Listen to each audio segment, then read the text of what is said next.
بسم الله الحمد لله. jack mac wuxuu ku dhashay jaynaha wuxuuna dhashay 1964. jack mac wuxuu ka soo jeedaa famil faqiira aanna waxba haysan. jack mac waxbarashadiisii hoose iskuulka hoose lagu gelayay dhowr jeer ayay ku dhacay. jack mac sidoo kale imtixaankii dugsiga sare lagu gelayay in ka badan 3 jeer ayuu ku dhacay. jack mac jaamacaddiisii markuu codsanayay jaamacado fara badan buu codsaday, waa la diiday. jack mac wuxuu codsaday in ka badan 10 jeer ayuu codsaday harvard, way diiday. jack mac imtixaankii jaamacadda lagu gelaya yani dhowr jeer ayuu ku dhacay.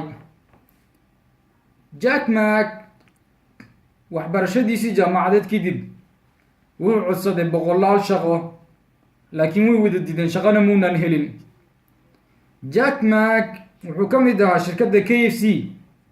shirkadda KFC shaqaale ay qoranaysa 24 qofood ayuu ka mid ahaa. jack mac wuxuu ahaa kan keliya aan shaqada helin. jack mac wuxuu ka mid ahaa shaqo dowladeed ayuu codsaday ayagoo dhowr ah. jack mac wuxuu ahaa kan keliya aan shaqada helin, waxaana lagu yiri shaqadan uma qalmatid, uma dhigmatid, laakiin de marna ismuu dhiibin. jack mac wuxuu garanayaa awoodda uu leeyahay, wuxuu garanayaa awoodda uu haysto. ha noqonin waxa la yidhi deerada, xayawaanka deerada liya ama antilope la yidhaahdo, saacaddii ama xawaaraha saacaddii ay jirto waa 100 kilomitr saacaddii ay jirtaa, halka libaaxa saacaddii xawaaraha uu jaro uu yahay 80 kilomitr boqolkiiba. haddana libaaxu wuu eryadaa, wuu qabsadaa, wuu cunaa deerada. waay ayadoo ka dheereysa, haddii ay beratamaan uusan gaari karin, ka dheereysa, ka xawaaro badan, haddana wuu qabsadaa, wuu cunaa. waay maxaa keenay? dhibaatada iyo problemka wuxuu yahay garan mayso awoodda ay deerada leedahay, ma oga inay ka dheereyso libaaxu. mushkiladeedu waxa weeye kalsooni ma haysato.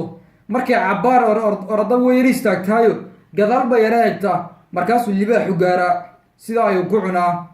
dhibaataduna waxa weeyaan garan maydo awoodda ay haysato inay ka dheereyso libaaxu. jack mac wuxuu garanayaa awoodda uu haysto, marna ismuu dhiibin, caqabado badan ayadoo ka hor yimid. jack mac wuxuu luqadda englishka ku bartay aroortii hore ayuu ka lihi jiray, daatana wuxuu tegi jiray meel dalxiisayaala ka yara fog, halkaa ayuu dalxiisayaasha u adeega u ahaa, waxyaalahay doonayeen iyo meelaha u tustusi jiray.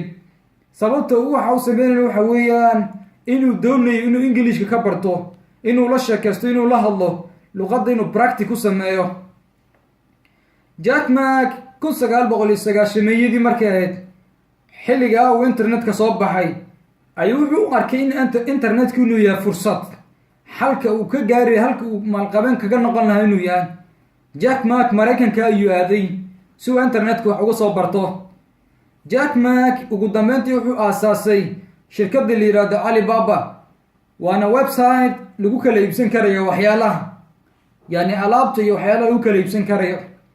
jack mac wuxuu ka dalbaday shirkadda la yidhaahdo, shirkado badan ayuu maalgelin ka dalbaday.